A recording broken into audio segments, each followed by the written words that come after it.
Well, unfortunately, generally speaking, when I first started out, my industry is very dependent on how the economy is going. And I learned that the hard way. My husband even says sometimes that I'm like a barometer for how the economy is going to go. If suddenly I start not getting the same work in that I usually do, it usually means the economy is going to tank. That is a big challenge. And I think all entrepreneurs have to sort of develop this ability to weather the storm and to know that there's going to be some ebbs and flows. And sometimes the feast or famine mentality, the famine can be pretty long and hard, and you have to be willing to have faith that it's going to get better.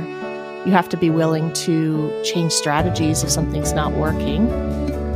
If you've ever heard the phrase, kill your darlings, I know that's a phrase that you often use when referring to writing fiction, but it kind of is the same in business. You have to sometimes be willing to give up on an idea that's just not working and change directions and change what you're doing. I had to do that myself. I actually started out very dedicated to becoming a print designer. And what that means is I only wanted to create things that could be printed. I didn't want to deal with websites or digital design of any kind. Social media wasn't a thing then, but that would also follow into it. Welcome, friends, to the Entrepreneur Speaks. I'm your host, Kofi Anyumedu. Each week, I host an amazing entrepreneur on their journey, successes, and challenges. It is my hope that we'll learn from their experiences as we all work towards living a life of passion and purpose.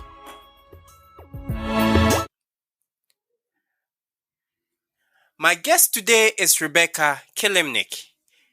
She's a formally trained visual designer, an entrepreneur obsessed with user-friendly educational materials, beautiful data, and clear and persuasive presentations.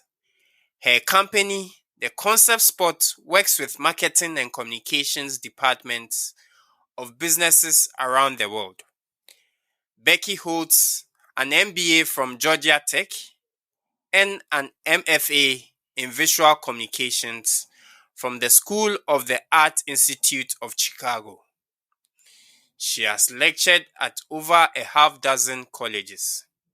She joins me today on the Entrepreneur Speaks podcast. She will share her journey with us, as well as offer pieces of advice for those of us desirous of creating businesses in the arts. Welcome to this episode of the Entrepreneur Speaks, Becky. Thank you so much for having me. Let's start off by getting to know you better. Who is Becky, and how was your childhood like? Well, I grew up in a small mountain town in the Appalachian Mountains in the eastern U.S.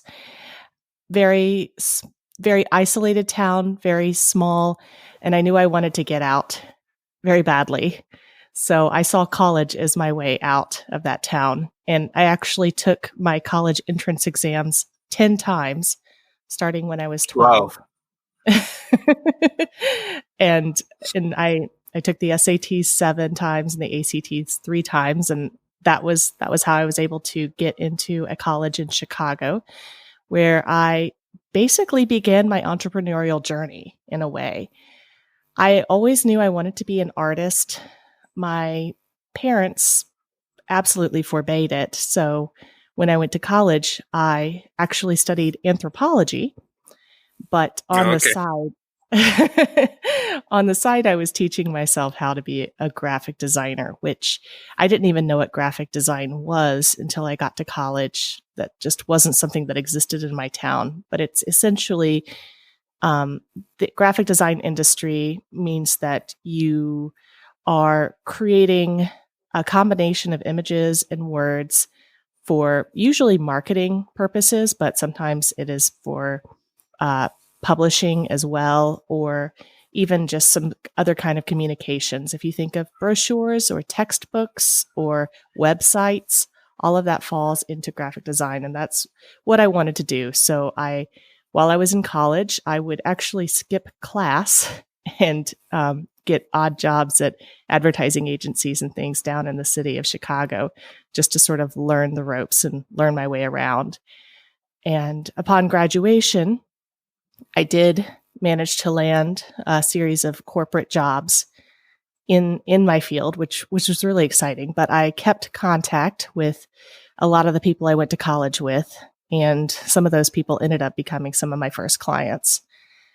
Oh, okay. And yeah, after working for 3 years, I realized that I wanted to start my own business, but I had no idea how to do it. And I didn't actually have a degree in what I was doing. So I thought I would go back to school and actually go to art school, which is what I did next. Unfortunately, when you go to art school, they don't teach you how to run a business. So so I ended up, once I graduated, I ended up becoming a professor, which was fabulous. I really, really love to teach. And to this day, the materials that I like to make more than anything else are educational. I do love designing textbooks. I love designing presentations that can be used in the classroom. That's really sort of my sweet spot. I love teaching others. But while I was a professor at this college in Chicago, I had a feeling that it wasn't what I was supposed to be doing. And I kept feeling like my job was getting in the way of my career. I kept having that nagging sense that I really should be working for myself. And my hand was kind of forced. I got married. I met a man in Chicago, and we decided that it was time for him to go back to school and complete his education.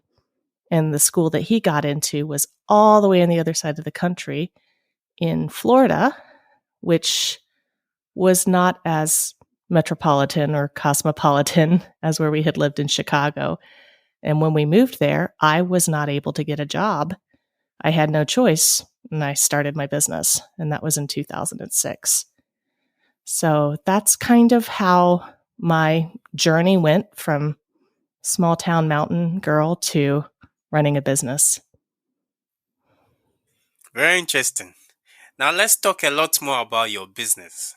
The Okay. Concept Sports. Wow, what Mhm. a name. The Concept Sports. So can you give us a brief background of the Concept Sports and what's the story behind the setup?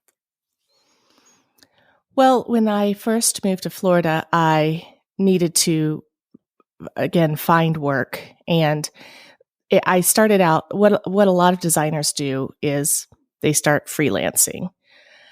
Okay. Basically, you have a regular job, and then on the side you try to gain clients. You try to get people who are willing to pay you on the side to do extra work.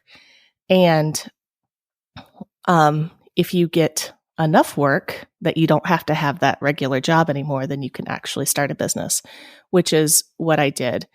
um, and I made a lot of mistakes along the way, but this whole setup was that I would be uh, offer services, graphic design services. I did at one point have several people working for me. I also had a business partner at one point, and that was actually a very good arrangement. And through the additional people that I could bring in and through the business partner, we would gain even more and more clients. And it's a little tricky to run a business like that because since there's no product, you you have to base everything off of relationships. Everything I did, every bit of income that I made was completely based off of my ability to form and nurture these relationships with other businesses that could use my services.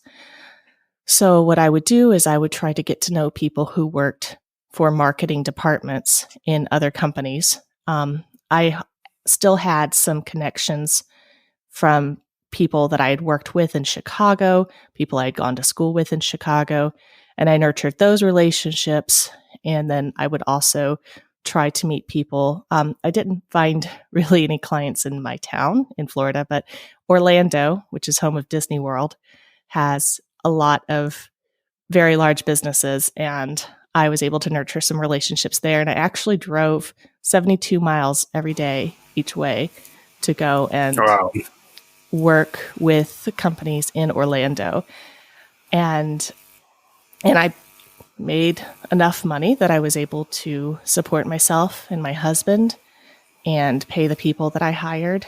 And it was glorious until the recession hit. And the recession of 2007 hit Florida particularly hard. And luckily,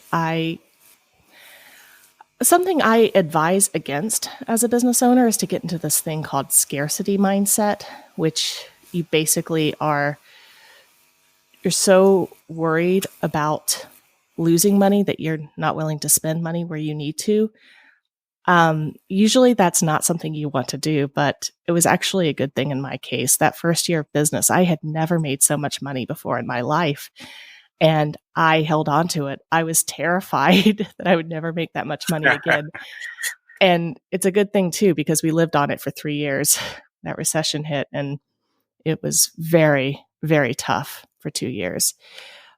However, I felt like I was in a better position than a lot of peers of mine who had corporate jobs and were losing them and didn't have anything to fall back on. And here I had this nice little nest egg that I had made for myself, and I spent most of my afternoons on the beach. So I guess it all worked out. So how long have you been running this business, and how has the journey been so far? So I did begin it in 2006, and then Okay. I modified it to include a business partner. One of our major clients, which was a children's publisher in Orlando, it's now Houghton Mifflin Harcourt, but at the time it was Harcourt, asked me to merge with another person who was doing something similar to me. They said that we could take on larger projects if we merged together, and we did. And we formed a second business. But unfortunately, then Harcourt merged with Houghton Mifflin, and just we lost that complete account. And so we sort of scrambled for a while, and it was sort of a hybrid of the Concept Spot until about 2011, when I had just had a child, and I was fed up with trying to keep up a business and paying all the taxes and the payroll and all of that.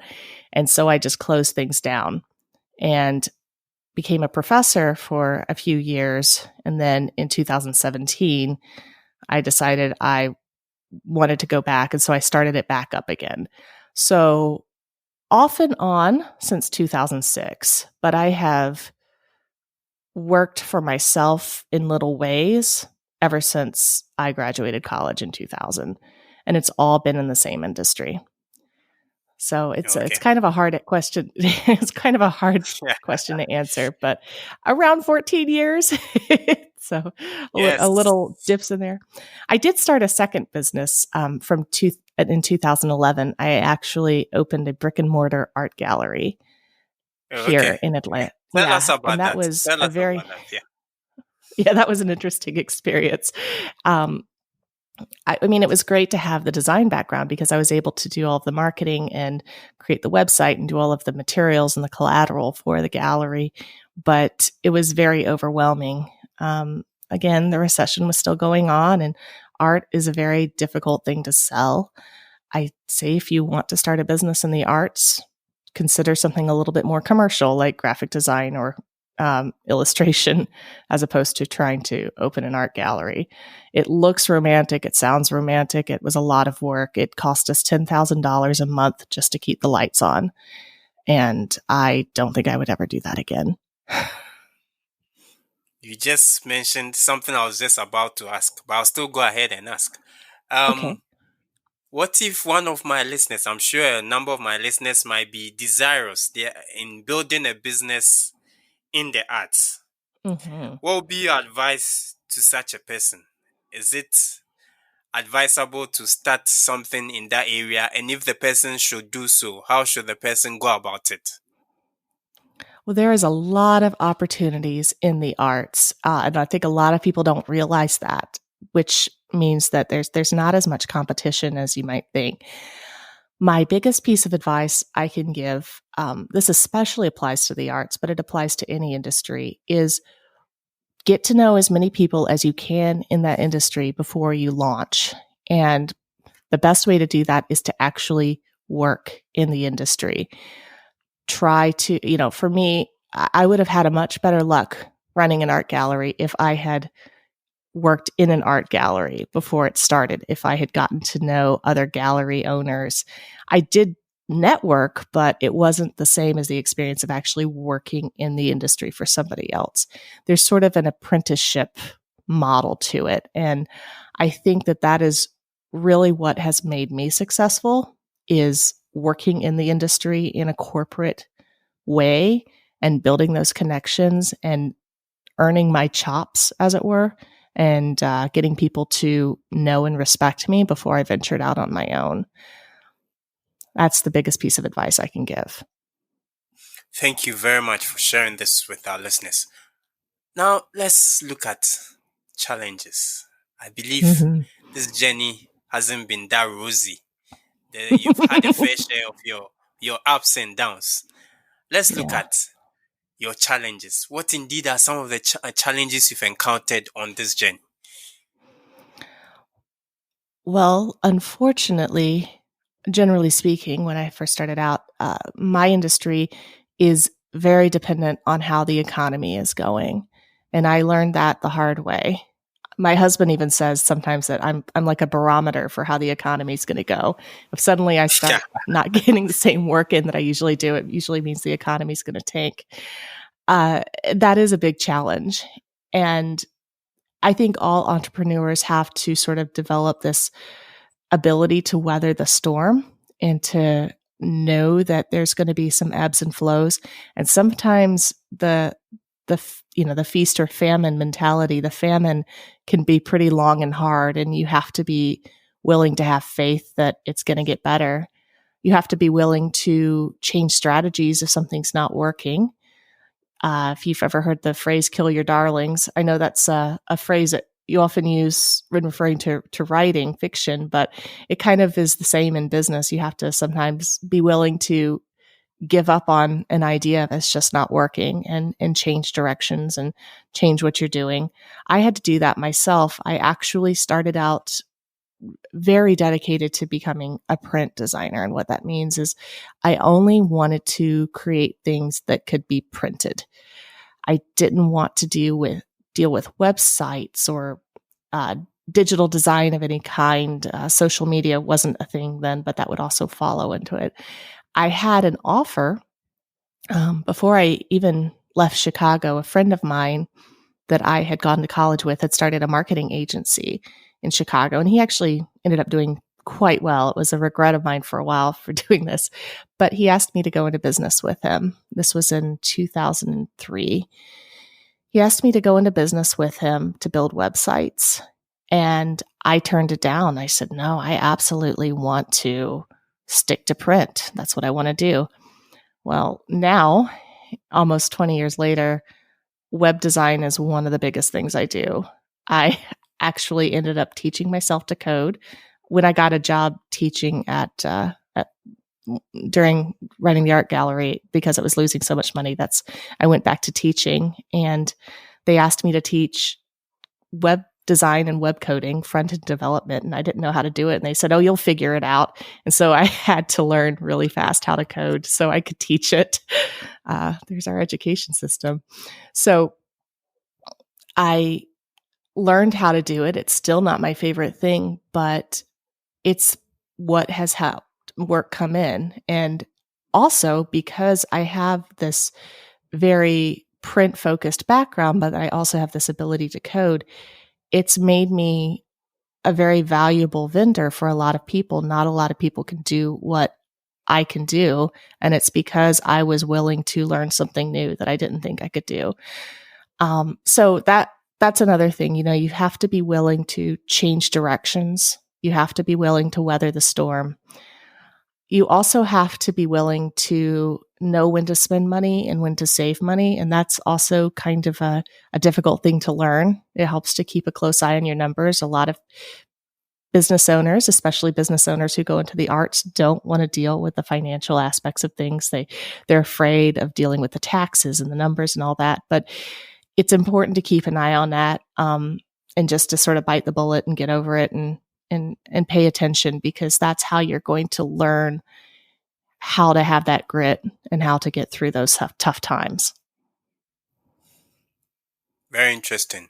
In talking about your challenges, you've mentioned some lessons that came with it, but I still want to ask, are there other lessons you've picked up along your entrepreneurial journey? Yes, absolutely. One of the biggest lessons I learned, actually, I have two really important lessons. I knew going in not to do this, and I did it anyway. For some reason, I thought it would be different. The first is, do not put all your eggs in one basket. Do not base your entire business off of one or two large clients. This is a very common thing in advertising and design. You land an account that takes up all of your resources, and it makes thousands and thousands and thousands of dollars. It makes so much money, and you think, oh, okay, well, this is all I have to do. I just have to work for this one client. And then you start hiring people and hiring more people to take on this work. And before you know it, it's almost like you're an extra department for this one client. And then that client changes hands, or the person you were working with moves to another job. And suddenly you've lost your entire business and you have to let go of people. I did this. That publishing company that I mentioned out in Florida was basically became my primary client. And I kept having that little sense in my head, like, you shouldn't be doing this, Becky. You should try having other clients. But the work was so good and it was so much. And I loved what I was doing so much that I didn't listen to it. And then when there was that merger with another company, the new company they merged with said, oh, we have our own vendors. My company did survive because I had a few other little clients, but there were some companies much larger than mine that dried up because of that, because they made the same mistake. So that is a lesson. And I saw it too when I lived in Chicago. I had friends who worked for these advertising agencies, and they would have, one big client, and that's all they did. And then the client went away, and it can be very capricious. You never know what could happen with that client. And then suddenly you've lost your business. So that would be one piece of advice. And then the other one that also I didn't pay as much attention to as I should have, but now I do, is to look more at, again, I mentioned you need to pay attention to your numbers. Look at your revenue versus your cash flow.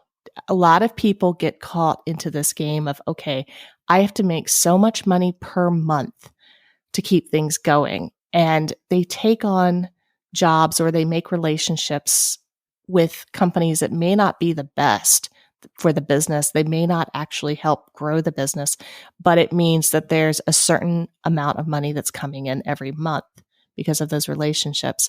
And that's not the best way to do it. The best way to do it is to look overall revenue for the year. What is going to help the business grow, and what is going to increase revenue year by year, as opposed to what is going to make sure that I have enough cash flow month by month. And if you look at your yearly revenue instead of your monthly cash flow, you're going to be in a better position to actually grow your business and make your goals, make your 5-year goals and your 10-year goals. And you're not going to get stuck in these relationships and these situations that are actually going to hurt your business instead. We find ourselves in a new era. We are confronted with the coronavirus pandemic, and it's affecting a lot of business. Has the COVID affected your operations in any way? It has. Well, my business has grown significantly since COVID hit. Wow. It could, yes. Now, it may be because of COVID. It could be just because this is at the point in my business where it was meant to grow. It's hard for me to say. I have been very mobile and digital in the way I run my business for several years now. I've been using Zoom for a very long time because I have Okay. international clients. So it was very easy for me to continue working. The with everybody suddenly being at home, suddenly having to do everything online, it didn't change how I did business. I think there may have been an increase in the business I received because a lot of my clients weren't able to do the business they usually did. They weren't able to be out and about and create some of the customer relationships that they usually did. So they decided instead to focus on their marketing and focus on projects that they'd been put on hold for a while. And I was the one who helped them through those projects, redesigning their website or creating a new style guide for their brand, things like that. That's the sort of stuff that I've been doing. And so I think in that sense, COVID did help me and my business. And I think that those businesses were really smart. Again, they weren't looking at that cash flow. They were looking at, well, we can't do anything about this situation. What is going to increase our revenue over time? What can we do with this downtime? And so they decided to bolster some of their marketing efforts. So I'm very thankful and appreciative for that. It has been difficult because I'm also a mom and I have children home. And so doing their virtual learning.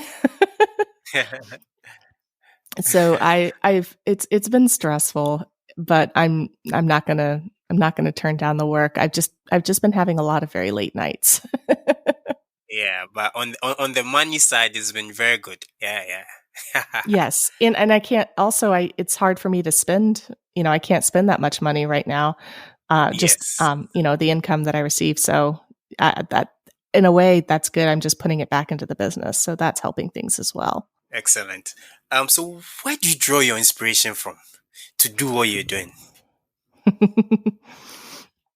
Well, I always remind myself that when I've tried to do something else, I I can't stand it. I keep coming back to this.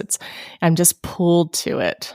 I do come from a long line of entrepreneurs. My father started his business when I was in college, and his father had always worked, had a construction business in Florida, and we just kind of don't do very well in corporate environments, people in my family. So I draw a lot of inspiration from the idea of being my own boss, making my own rules, sort of Hmm. being in charge of the direction of my own life, which is very liberating for me. But I just don't do well in any other situation. Even as a professor, you have a lot of freedom as a professor, but there were still a lot of restrictions, and I just craved having the ability to do work on my own. And I would also watch my students do these amazing projects and go off and do these great things, and I was jealous of them. I said I want to be going off and doing those great things too.